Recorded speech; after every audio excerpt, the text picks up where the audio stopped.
ಸ್ನೇಹಿತರೆ ನಮಸ್ಕಾರ. ನಾನು ವಿನೋದ್ ಗೌಡ. ಇವತ್ತು ಒಂದು ಪ್ರಮುಖ ಅಂತಾರಾಷ್ಟ್ರೀಯ ಸುದ್ದಿಯನ್ನ ನಾನು ತೆಗೆದುಕೊಂಡು ಬಂದಿದ್ದೀನಿ. ಇದರ ಬಗ್ಗೆನೇ ಇವತ್ತಿನ ಈ ವಿಡಿಯೋದಲ್ಲಿ ಮಾತನಾಡೋಣ. ಸ್ನೇಹಿತರೆ, ಸೌದಿ ಅರೇಬಿಯಾ, ಟರ್ಕಿ ಮತ್ತು ಪಾಕಿಸ್ತಾನದ ಈ ಮೂರು ದೇಶಗಳು ಜಂಟಿಯಾಗಿ ಒಂದು ಹೊಸ ರಕ್ಷಣಾ ಒಪ್ಪಂದಕ್ಕೆ ಸಹಿ ಹಾಕಿವೆ. ಅಷ್ಟಕ್ಕೂ ಏನಾಯ್ತು? ಈ ಒಪ್ಪಂದಕ್ಕೆ ಆಗಸ್ಟ್ 7ರಂದು ಸೌದಿ ಅರೇಬಿಯಾ ಮೆಕ್ಕಾ ನಗರದಲ್ಲಿ ಸಹಿ ಆಗಿದೆ.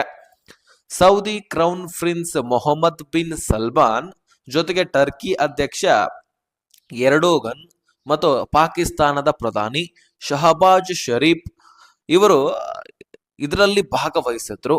ಈ ಒಪ್ಪಂದದ ಪ್ರಮುಖ ಅಂಶ ಏನು ಅಂತಂದ್ರೆ, ಈ ಮೂರು ದೇಶಗಳಲ್ಲಿ ಯಾವುದಾದ್ರೂ ಒಂದು ದೇಶದ ಮೇಲೆ ದಾಳಿ ಆದರೂ ಅದನ್ನ ಉಳಿದ ಎರಡು ದೇಶಗಳ ಮೇಲೆ ದಾಳಿ ಅಂತ ಪರಿಗಣಿಸಲಾಗುತ್ತೆ.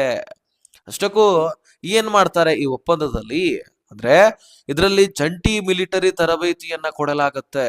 ತಂತ್ರಜ್ಞಾನ ವಿನಿಮಯ ಮತ್ತು ಗುಪ್ತಚರ ಮಾಹಿತಿ ಹಂಚಿಕೊಳ್ಳುವುದು ಇದೆಲ್ಲವೂ ಕೂಡ ಸೇರಿರುತ್ತೆ. ಸೌದಿ ಒಂದು ಅರೇಬಿಯಾದ ಆರ್ಥಿಕ ಶಕ್ತಿ, ಟರ್ಕಿಯ ರಕ್ಷಣಾ ಸಾಮರ್ಥ್ಯ ಮತ್ತು ಪಾಕಿಸ್ತಾನದ ಪರಮಾಣು ಶಕ್ತಿ ಒಟ್ಟಿಗೆ ಸೇರಿದ್ರೆ ಇದು ಪ್ರದೇಶದಲ್ಲಿ ದೊಡ್ಡ ಶಕ್ತಿಯಾಗಬಹುದು ಅಂತ ತಜ್ಞರು ಹೇಳಿದ್ದಾರೆ.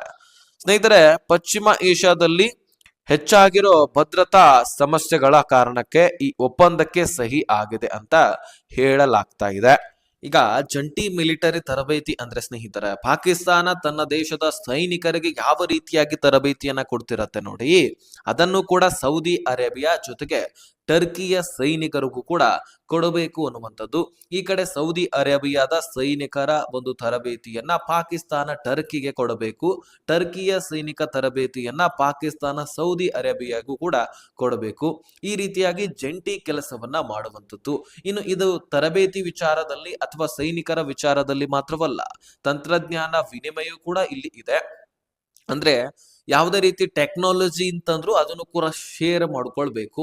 ಈಗ ಯಾವುದೋ ಯುದ್ಧ ಉಪಕರಣಗಳನ್ನ ಕಂಡು ಹಿಡಿಯೋದು ಅಥವಾ ಉಪಗ್ರಹಗಳನ್ನ ಉಡಾವಣೆ ಮಾಡೋದು, ಇಂತಹ ಒಂದು ಕೆಲಸಗಳಲ್ಲಿ ಜಂಟಿಯಾಗಿ ಕೆಲಸ ಮಾಡೋದು, ಮೂರು ಜನ ಅಥವಾ ಮೂರು ದೇಶದ ಕೈವಾಡ ಇಲ್ಲಿ ಇರಬೇಕು ಅನ್ನುವಂಥದ್ದು ಇಲ್ಲಿ ಜಂಟಿಯಲ್ಲಿ ಅನ್ವಯಿಸುತ್ತೆ.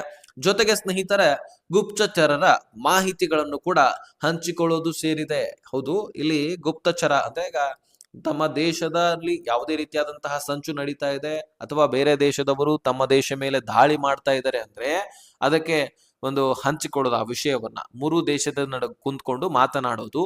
ಅಂದ್ರೆ ಈಗ ನಮ್ಮ ಭಾರತ ಪಾಕಿಸ್ತಾನದ ಮೇಲೆ ದಾಳಿ ಮಾಡ್ತಾ ಹೋದ್ರೆ ಪಾಕಿಸ್ತಾನದ ಪರವಾಗಿ ಸೌದಿ ಅರೇಬಿಯಾ ಮತ್ತು ಟರ್ಕಿ ನಿಂತ್ಕೊಳ್ಳುತ್ತೆ. ಈ ರೀತಿ ಇವರ ಜಂಟಿ ಒಂದು ಕಾರ್ಯವನ್ನ ಮಾಡ್ತಿದ್ದಾರೆ. ಈಗ ಸೌದಿ ಅರೇಬಿಯಾದ ಮೇಲೆ ಯಾವುದೋ ಒಂದು, ಈಗ ಇರಾನ್ ದಾಳಿ ಮಾಡ್ತಪ್ಪ ಅಂತ ಅನ್ಕೊಳ್ಳಿ, ಆ ಸಂದರ್ಭದಲ್ಲಿ ಸೌದಿ ಅರೇಬಿಯಾದ ಜೊತೆಗೆ ಪಾಕಿಸ್ತಾನ ಮತ್ತು ಟರ್ಕಿ ನಿಂತ್ಕೊಳ್ಳುತ್ತೆ.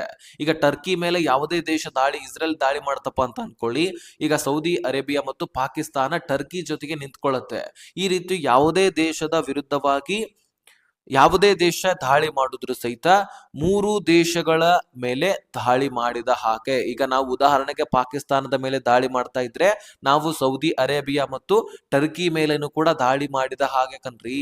ಸೊ ಈ ರೀತಿ ಇದು ನ್ಯಾಟೋ ಅಂತ ಕರೀತಾರೆ ಇದು. ಸೊ ಈ ರೀತಿ ಇವರು ಒಂದು ಮಾತುಕತೆಯನ್ನ ಮಾಡಿರ್ತಕ್ಕಂಥದ್ದು, ಒಪ್ಪಂದಕ್ಕೆ ಸಹಿ ಹಾಕಿರ್ತಕ್ಕಂಥದ್ದು. ಆದ್ರೆ ಇಲ್ಲಿ ತಂತ್ರಜ್ಞರು ಇದನ್ನ ನ್ಯಾಟೋ ತರಹದ ಫಾರ್ಮಲ್ ಮಿಲಿಟರಿ ಮೈತ್ರಿ ಅಲ್ಲ ಅಂತ ಹೇಳಿದ್ದಾರೆ. ಇದು ಕೇವಲ ಪ್ರಾದೇಶಿಕ ಭದ್ರತಾ ಒಂದು ಸಹಕಾರದಿಂದ ಹೆಚ್ಚಿಸೋಕೆ ಒಂದು ಮಾಡಿರ್ತಕ್ಕಂತಹ ಪ್ರಯತ್ನ ಅಂತ ಹೇಳ್ತಿದ್ದಾರೆ. ಈಗಾಗಲೇ ಯುದ್ಧ ಆಗ್ತಾ ಇದೆ, ಸೌದಿ ಅರೇಬಿಯಾ ಈ ಎಲ್ಲವೂ ಕೂಡ ಅಲ್ಲಿ ಗಲ್ಫ್ ಕಂಟ್ರೀಸ್ಗಳು ಇವು. ಸೊ ಅಂತದ್ರಲ್ಲಿ ಈ ರೀತಿ ನ್ಯಾಟೋ ಮಾಡೋದು ಅವಶ್ಯಕತೆನೂ ಕೂಡ ಇತ್ತು. ಹೀಗಾಗಿ ಅವರು ಮಾಡಿರ್ತಕ್ಕಂತಹ ಒಂದು ಪ್ರಯತ್ನ ಅಂತ ಇಲ್ಲಿ ತಜ್ಞರು ಹೇಳ್ತಾ ಇದ್ದಾರೆ. ಸೊ ಒಟ್ಟಾರೆಯಾಗಿ ಈ ರೀತಿ ಅಂತೂ ಮಾತುಕತೆಗೆ ಒಪ್ಪಂದ ಆಗಿದೆ. ಈ ಹಿಂದೆನೂ ಕೂಡ ಇದ್ರ ಬಗ್ಗೆ ಸಾಕಷ್ಟು ಚರ್ಚೆ ಆಗ್ತಾ ಇತ್ತು. ಅದು ಈ ಸಂದರ್ಭದಲ್ಲಿ ಒಂದು ಮಾತುಕತೆ ಒಪ್ಪಂದ ಆಗಿ ಅದಕ್ಕೆ ಸಹಿ ಹಾಕಿರ್ತಕ್ಕಂಥದ್ದು. ಸೊ ನಿಮಗೆ ಈಗಾಗಲೇ ನಾನು ಹೇಳಿದ್ದೀನಿ ಎಲ್ಲಿ ಈಗಾಗಲೇ ಸಹಿ ಹಾಕಿದ್ದಾರೆ, ಯಾವ ರೀತಿಯಾಗಿ ಒಪ್ಪಂದ ಆಗಿದೆ ಅನ್ನುವಂಥದ್ದನ್ನ ನಿಮ್ ಮುಂದೆ ಸ್ಪಷ್ಟಪಡಿಸಿದ್ದೀನಿ. ಸ್ನೇಹಿತರೆ, ಈ ವಿಷಯದ ಬಗ್ಗೆ ನಿಮ್ಮ ಅಭಿಪ್ರಾಯ ಏನು ಕಮೆಂಟ್ ನಲ್ಲಿ ತಿಳಿಸಿ. ಇಂತಹ ಇನ್ನಷ್ಟು ಅಪ್ಡೇಟ್ಗಳಿಗಾಗಿ ನಮ್ಮ ಒಂದು ಚಾನಲ್ ಅನ್ನ ಸಬ್ಸ್ಕ್ರೈಬ್ ಮಾಡ್ಕೊಳ್ಳಿ.